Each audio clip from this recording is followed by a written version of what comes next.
বিএনপির ভারপ্রাপ্ত চেয়ারম্যান জনাব তারেক রহমান সাহেবের জন্মদিন উপলক্ষে আপনার জন্য কিছু খাবার নিয়ে আসছি।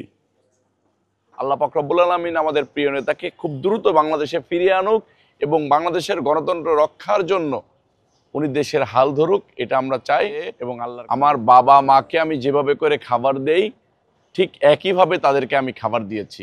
এটা আমার কাছে, আমার বাবা মায়ের কাছে যেরকম দোয়া চাওয়ার অনুভূতি, ওনাদের কাছেও আমার খাবার দিয়ে দোয়া চাওয়ার অনুভূতি একই রকম। ধন্যবাদ। আমাদের নেতা বিএনপির ভারপ্রাপ্ত চেয়ারম্যান জনাব তারেক রহমান সাহেবের ৬১তম জন্মদিন। এই জন্মদিন উপলক্ষে আমাদের নেতা সকল ধরনের কর্মসূচি স্থগিত করেছেন, উল্লাস করার মতো কর্মসূচি স্থগিত করেছেন। তো আমি প্রত্যেকবারই স্বাভাবিক লাইফে আসার পরে যখন দেশে একটা অস্থিরতা ছিল, স্বৈরাচারী সরকার ছিল, যখন আমরা ফ্রিলি মুভ করতে পারতাম না, তখন এটা গোপনে মসজিদে মাদ্রাসাতে আমরা খাওয়াই দিতাম। আমি 5 আগস্টের পরে বিএনপির ভারপ্রাপ্ত চেয়ারম্যান জনাব তারেক রহমান সাহেবের জন্মদিন উপলক্ষে হতদরিদ্র মানুষকে কিছু খাওয়ানোর ব্যবস্থা করে থাকি।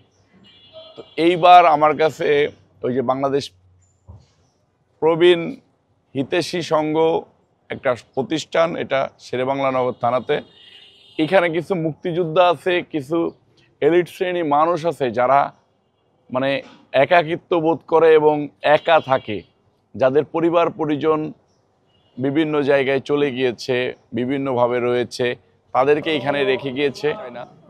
আমার কাছে মনে হয়েছে যে এদেরকে আমার কাছে ভালো মন্দ খাওয়ানো উচিত এবং এদের কাছ থেকে বিএনপির ভারপ্রাপ্ত চেয়ারম্যান জনাব তারেক রহমান সাহেবের জন্য দোয়া নেওয়া উচিত। তো আমি সেই কারণে আজকে এসেছি। এখানে এসে তাদের সাথে কিছু কুশল বিনিময় করলাম, তাদেরকে একটু সঙ্গ দিলাম, তাদেরকে একটু খাওয়ালাম। এটা আমার মনের তৃপ্তি হলো। আমাদের নেতা বিএনপির ভারপ্রাপ্ত চেয়ারম্যান জনাব তারেক রহমান এবং দেশনেত্রী বেগম খালেদা জিয়া এবং শহীদ রাষ্ট্রপতি জিয়াউর রহমান সাহেবের সাথে থেকে যারা যুদ্ধ করেছে, বীর মুক্তিযোদ্ধা, তাদেরকে একটু সঙ্গ দিলাম, তাদের সাথে একটু খাওয়া দাওয়া করলাম। এটাই আমার কাছে অনেক বড় পাওয়া। তারা বিএনপির ভারপ্রাপ্ত চেয়ারম্যান জনাব তারেক রহমান সাহেবের জন্য দোয়া করেছেন।